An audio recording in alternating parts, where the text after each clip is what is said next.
जिंदगी में किसी का साथ काफ़ी है, कंधे पर किसी का हाथ काफ़ी है। दूर हो या पास फर्क नहीं पड़ता, सच्चे रिश्तों का तो बस एहसास काफ़ी है।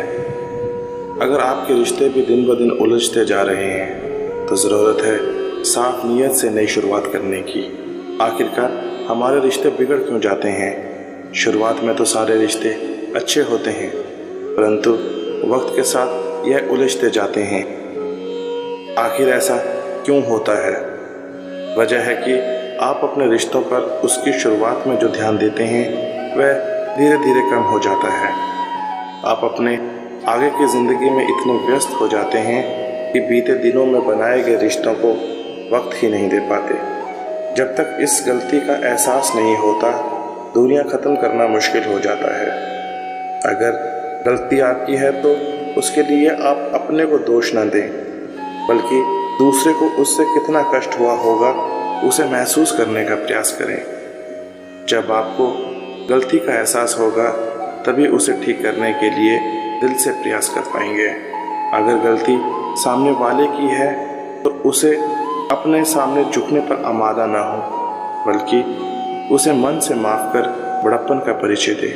माफ़ी मंगवाने की जिद पर अड़े रहने से बात संभलने के बजाय और बिगड़ सकती है। हमेशा रिश्ते में दो तरफा कोशिश होनी चाहिए। दोनों पक्षों को बैठकर अपने बीच के मतभेद को ख़त्म करना चाहिए, साथ वक्त बिताना चाहिए एवं एक नई शुरुआत की पहल दोनों तरफ से होनी चाहिए।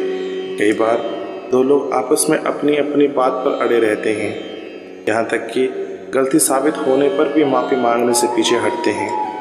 ध्यान रखें कि रिश्ते को सुधारने के लिए अगर गलती मान भी ली जाए तो इससे आप छोटे नहीं हो जाएंगे। कहा जाता है कि अगर कोई रिश्ता टूट जाए तो उसे जोड़ना आसान नहीं होता, और समय के साथ साथ रिश्ते भी बदल जाते हैं। कई बार हम जिस तरह से अपने रिश्तों को छोड़कर गए होते हैं वो वैसे नहीं मिलते, उनमें बहुत कुछ बदल जाता है। बहुत से लोग ऐसे हैं जिनका रिश्ता या तो टूट गया है या टूटने के कगार पर खड़ा है। ऐसे में लोग हार मान जाते हैं और इन रिश्तों को समझने की जगह उनसे दूरी बनाने लगते हैं। ऐसे में अगर आपका भी रिश्ता टूटने के कगार पर है या फिर आप अपने टूटे हुए रिश्ते को फिर से मजबूत करना चाहते हैं तो हमें अपनी ओर से पहल करनी चाहिए। अगर आपके रिश्ते में परेशानियां ज़्यादा बढ़ गई हैं तो सबसे पहले उन परेशानियों को समझने की कोशिश करें। परेशानियों को आप तभी समझ सकते हैं जब आप एक दूसरे से बात करेंगे।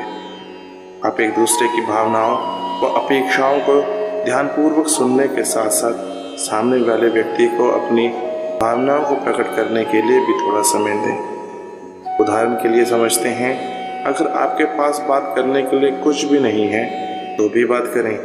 ज़रूरी नहीं कि हमेशा अपने रिश्ते और उसके भविष्य को लेकर ही बात की जाए।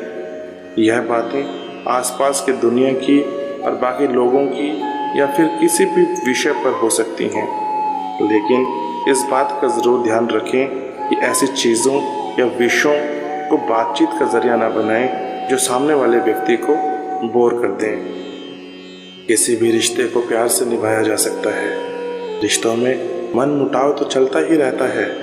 ऐसे में अगर आपको अपने रिश्तों को मजबूत बनाना है तो माफ़ी मांगना सीखें। कई बार लोग ईगो में रहते हैं और उन्हें सामने वाले व्यक्ति के आगे झुकना पसंद नहीं होता। इससे आपका रिश्ता सिर्फ टूट सकता है। रिश्ते में सीमाओं को तय करने से आप वास्तव में बाद में होने वाली किसी परेशानी, झगड़े या मनमुटाव से काफ़ी हद तक बच सकते हैं। इसके अलावा अगर कोई व्यक्ति इस सीमा को भूल जाता है और रिश्ते में समस्याएं या दूरी उत्पन्न होती है तो ऐसे में आपको बेहद ही जटिल तरीके से उसे अपनी बात समझानी चाहिए। कई बार लोग रिश्तों में एक दूसरों की कमियां और कमज़ोरियों पर उंगलियां उठाने लगते हैं। इससे केवल आपका रिश्ता खराब हो सकता है। इसके लिए ज़रूरी है कि आप उनकी कमियों को नहीं, अच्छाइयों पर ध्यान दें। कोई भी रिश्ता शर्तों के आधार पर कायम नहीं किया जा सकता है। विश्वास और समर्पण होना बेहद ज़रूरी है। अच्छे रिश्ते और संबंध एक दूसरे की आज़ादी नहीं छीनते, बल्कि एक दूसरे को आज़ादी देते हैं। यदि एक व्यक्ति अपनी भावनाओं को शेयर करना चाहता है तो दूसरे का फर्ज है कि वो उसका आदर और सम्मान करे।